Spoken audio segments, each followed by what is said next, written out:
Is there a meaning behind that? Oh no, I wouldn't say any meaning behind it. It's just us having fun real quickly and just getting back special teams next play. Nick. Jameson, you guys have really started strong just about every game this season. What would you attribute that to?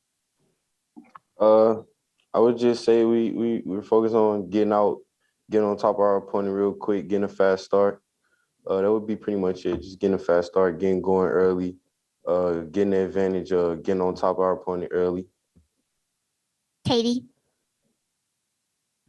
Jameson, it kind of seems like every week on offense, there's different people that have been stepping up. Obviously sometimes it's been you, but there's not really one person that's kind of leading with a ton of touchdowns. Is this kind of like an unselfish group, do you feel like, on offense, particularly within the wide receivers and tight ends?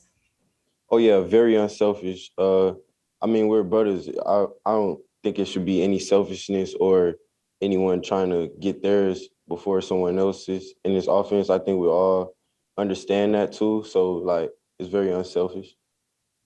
Mike. Jameson, what's been your impression of Trayshawn Holden and just what he brings as a player? Trayshawn, yeah, very good receiver. I love his game. He's very different, has his own game, has his own style of playing. So he's impressed me a lot, very, very well. Michael.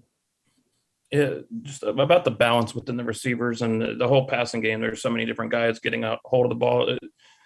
Do you notice that, and how much of a challenge do you think defenses have defending you guys when anybody can catch the ball at any moment? I think it's a real challenge to a defense when they can see multiple guys touching the ball. So it's like you just can't plan on one person. That you got a game plan for one person. Kind of got a game plan for a bunch of receivers touching the ball, multiple running backs touching the ball. So I think that's real good for us on our end, and it kind of creates a problem for the defense that we're playing the upcoming weeks. Tony. Hey, I'm gonna go back to that touchdown celebration. Why karate, and when did you guys kind of think about that one? It was kind of like the week of, and like I said, I don't know why karate. It was just something we came up with, but it's just been going since then. Steven. Jameson, I mean, what does it mean to you to have your family see you push so hard as you're doing to try to create a better opportunity for them? I feel like my family is very proud of me. I talk to different members of my family almost every day, and they tell me like I'm real proud of you. So that's just something that keeps me motivated, keeps me going, keeps me pushing forward. So I figure they're pretty proud of me, and I'm just trying to make them more proud. Nick. Your coach said that Jase McClellan's going to be out for the year. I mean, how valuable was he as both a runner and a receiver for you guys? Jase was a very well contribute to the offense. I like Jase's game. This is actually like one of my first times hearing of Jase, but it was seeing him in person at practice. So Jase was a pretty well. You just got to next man up. You know how that goes. Final questions? Okay, thank you, Jameson.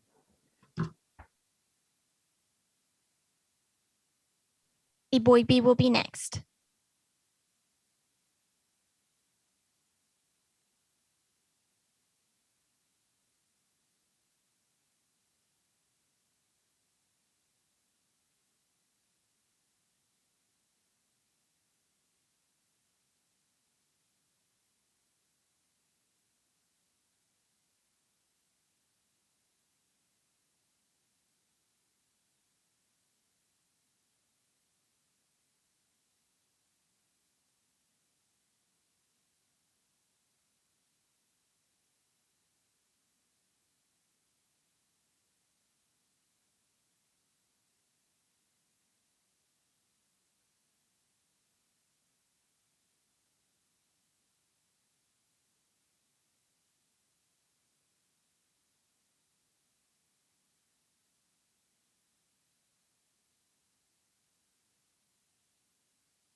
All right, we'll get started with Jacob.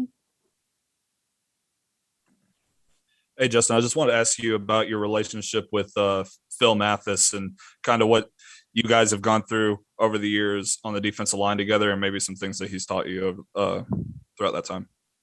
I got a great relationship with Phil. A leader of defense, he done stepped into that role. A great guy, work hard. It's too many adjectives to describe him. Steven. Justin, you played with Christian Barmore in his career, and you saw how when he would take the field and make so many explosive plays to get the fans pumped up. You're starting to kind of see that a little bit with Tim Smith.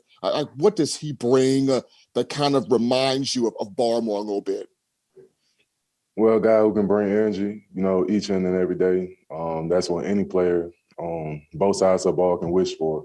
The attention and detail to come in any phase of the game, special teams, offense, defense, come in, do their job, and make the plays that come their way. Joey. Being a defensive lineman, you get to go up against the Alabama running backs, become quite familiar with their skill sets. With Jase McClellan now out for the year with a knee injury, what did he contribute to the team, and how does this running back core move forward without him? Well, Jase is a great player. It's a lot of great players in that room, and that's just a focus on the coach. The coach make sure every player who steps on that field is ready to go, and that's something that it's a lot of players in that room that can fill into his shoes. But Jase is a great player, and I know he'll rehab, in a matter of time. Nick. What has been the key to you guys starting just about every game really well? Well, I think it's the focus on coming out, any phase, offense, defense, special team. But I think the key is finishing and playing 60 minutes. The key around here is fourth quarter, and that's something that we haven't done. We haven't played a complete 60 minutes. And we know around here that's how you judge about playing each and every week. It's not about who you face, but, who you are as a person. And anytime it's 11 people on that field, we have to finish, no matter who you are. Michael. How much was that first half of the Ole Miss game a statement for this defense that maybe taking criticism over time about giving up big plays in the Ole Miss game last year? How much was a statement this year? I mean, it could have been a statement, but us giving up 21 points in the second half, that's something that's not Bama defense, and it's not finishing. That's something that we have to work on.